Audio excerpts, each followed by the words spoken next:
मैं कम इन sir. Come in. नमस्ते madam. नमस्ते sir. Good afternoon. Have your seat, Vikram. Thank you sir. जातीय संप्रदाय का संकेत किए बिना अपना संक्षिप्त परिचय दीजिए। सर मेरा नाम विक्रम भास्कर हुआ। सर मैं मोतिहारी ज़िले से बिलोंग करता हूँ।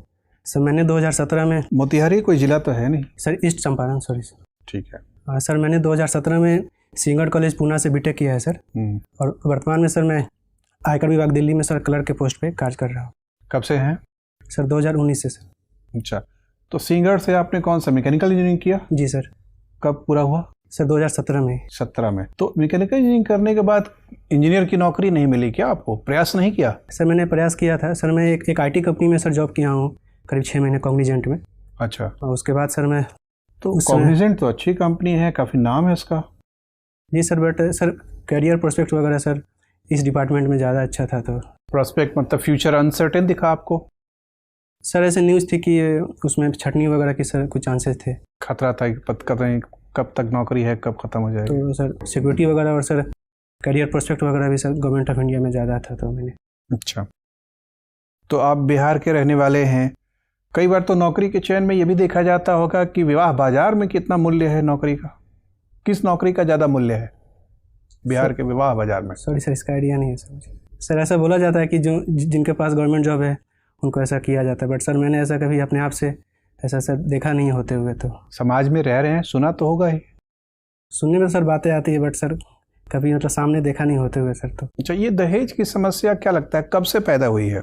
सर दहेज की समस्या सर तो हम अगर बहुत पहले चली आ रही है सर। जैसे अगर हम सर जब सर इनकी शादी हुई थी बिम्बिसार की, तो सर उसमें भी सर जो भी जहाँ से उनकी शादी हुई थी वहाँ से कुछ गाँव उन्हें दहेज में दिए गए थे।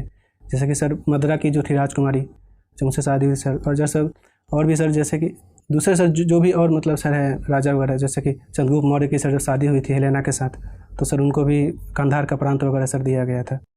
अच्छा, मतलब विदेशों में भी दहेज की समस्या थी उन दिनों?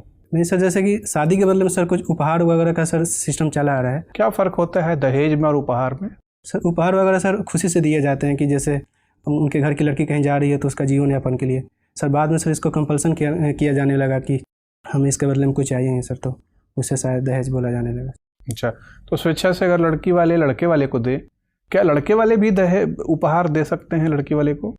हाँ सर, ये तो दो परिवारों के बीच का संगम है सर, तो जैसा उन्हें ठीक लगे वो अपन आपस में कर सकते हैं। कहीं ऐसा संकेत आपने सुना है कि लड़की को दहेज मिला?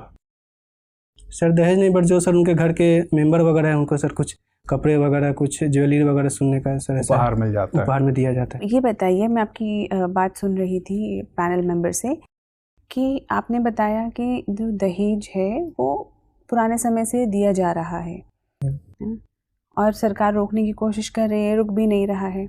तो क्या इसको लीगल बना कर देना चाहिए कि भाई दहेज दिया जाए और उसका टैक्स काट के सरकार को जमा किया जाए? दहेज एक सोशल एविल है, तो इसको लीगलाइज करना तो बहुत गलत होगा। अब मैम जो मैं पहले ज़माने की बात कर रहा था तो मैम वो स्वेच्छा से देते थे, ऐसा नहीं कि कुछ। अभी तो मैम जैसे रुपए में बात की जाती है कि मुझे इतना लाख चाहिए ही, और नहीं दिया जाता फिर डोमेस्टिक वायलेंस होता है। तो मैम लीगलाइज करना तो मैम सही नहीं रहेगा। अच्छा, तो क्या तरीके हैं इसको हटाने के? सोशल अवेयरनेस किया जा सकता है, लोगों को जॉब दी जा सकती है। देखा जाता है कि मैम आमतौर पे जो लोग मिडिल क्लास वगैरह है वहाँ पे ज़्यादा ऐसी घटनाएं आती है कि डोमेस्टिक हिंसा किया गया है। तो उनमें अगर हम शिक्षा का व्यवहार कर उनको जॉब दे, अगर वो इकोनॉमिकली इंडिपेंडेंट हो जाए तो ऐसी घटनाएं रोकी जा सकती है। और जो हमने लॉ बनाया है उसको और अच्छे से इम्प्लीमेंटेशन किया जाना चाहिए। कई बार जो भी घटनाएँ होती है वो पुलिस के सामने आ नहीं पाती है, तो उनको भी रिपोर्ट देखा जाना चाहिए कि कहाँ पर घटनाएँ हुई हैं। मुझे आखिरी सवाल ये बताइए कि आपके रोल मॉडल कौन है? स्वामी दयानंद सरस्वती। क्यों? मैंने DAV से 10th और 12th किया है, तो मैम हमें शुरू से उनके लाइफ के बारे में बताया गया है। उनका लाइफ काफ़ी ज़्यादा रेशनल था। वो भगवान पे भी भरोसा करते थे, बट किसी एक शून्य पावर की तरह। ऐसा नहीं, वो जो कुरीतियाँ थी उनमें वो भरोसा नहीं करते थे। और उन्होंने पहली बार स्वराज शब्द का प्रयोग किया था, वो उसमें से ही स्वदेशी वगैरह का सपोर्ट करते थे। उनकी थिंकिंग काफ़ी साइंटिफिक और रेशनल थी। Thank you Vikram. Vikram, yes sir. Dayanand Saraswati ने कहा था वेदों की ओर लौटो। Yes sir. तो वेद पढ़ाना चाहते थे, वे क्या करना चाहते थे? सर वेद के जो भी आइडियाज़ थे वो चाहते थे कि हमारा समाज उसकी तरफ लौटे। कौन कौन से आइडियाज़ थे वे? सर वेद में, सॉरी सर वेद का तो आइडिया नहीं है सर, मुझे दयानंद सर जो आर्य समाज के प्रिंसिपल हैं उनके बारे में सर आइडिया है।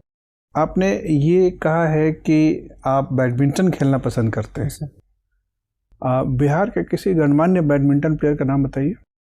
बिहार का नहीं पता है कोई? सर, मतलब भारत के? बिहार के? बिहार का नहीं पता है सर। ठीक है विक्रम,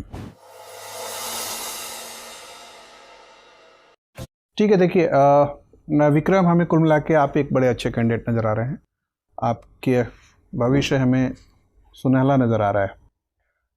जो कसौटियाँ हैं, प्रवेश आकर्षक होना चाहिए, प्रभावशाली होना चाहिए। प्रवेश ठीक है आपका, लेकिन थोड़ा और स्मार्ट एंट्री, अलर्ट रहिएगा। ग्रीट आपने किया, लेकिन ग्रीटिंग और थोड़ा सा इम्प्रेसिव हो सकता है। तो महिला सदस्य की तरफ मुखातिब स्पष्ट रूप से होते पहले अभिवादन करना, फिर चेयर को और फिर बाकी सदस्य को। बोलने की जो शैली है आपका वो ठीक है, फ्लो अच्छा है, लेकिन कहीं कहीं लग रहा है थोड़ी सी जल्दीबाजी आ जा रही है।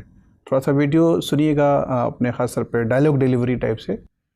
तो कभी कभी लगता है कि जल्दीबाजी में बोलने की एक आदत सी है आपकी, तो थोड़ा सा सेंस ऑफ पॉज अगर साथ में रहे तो वो और अच्छा असरदार होगा।